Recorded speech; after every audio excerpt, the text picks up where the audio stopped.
अब मैं देखिए ये अगरतला में ये कांग्रेस भवन है और एक समय में कांग्रेस पार्टी त्रिपुरा की सबसे मजबूत पार्टी थी और बाद में कम्युनिस्टों ने यहाँ त्रिपुरा में अपना जैसे पश्चिम बंगाल में किया उसके कुछ ही दिनों के बाद कम्युनिस्ट पार्टी का जोर यहाँ चला।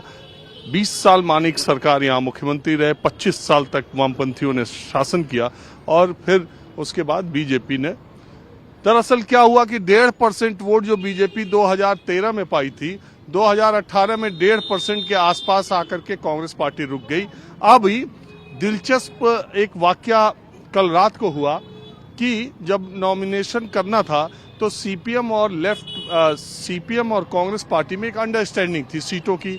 60 सीटों में 47 सीटों पर सीपीएम ने अपने उम्मीदवार उतार दिए। कांग्रेस पार्टी ने कहा हमसे पूछा ही नहीं और हमको 13 सीटें दी, तो इन्होंने ज्यादा सीटों पर अपने उम्मीदवार उतार दिए। कई सीटें ऐसी थी सीपीएम और कांग्रेस दोनों के उम्मीदवार मैदान में आ गए। तो कल सीपीएम ने यानी 12 घंटे पहले communist party of India Marxist ने एक स्टेटमेंट जारी करके कहा कि जिन सीटों पर हमने एक्सेस उम्मीदवार खड़े कर दिए, ज्यादा उम्मीदवार हमारे जो खड़े, हम अपने वापस ले रहे हैं, कांग्रेस पार्टी भी वापस ले ले।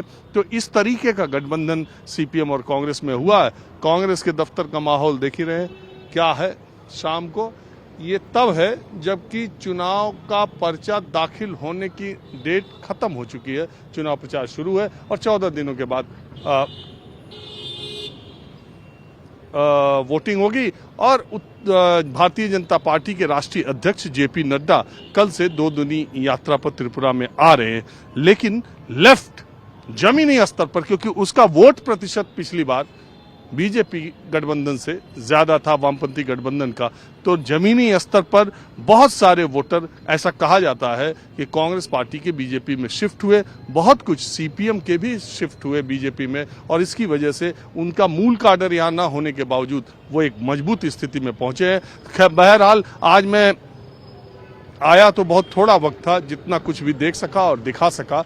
अब कल से थोड़ा और बेहतर तरीके से त्रिपुरा को समझने और आपको दिखाने की कोशिश करूंगा। कैमरामैन राणा अविनाश के साथ राजीव रंजन, न्यूज़ 24 अगरतला।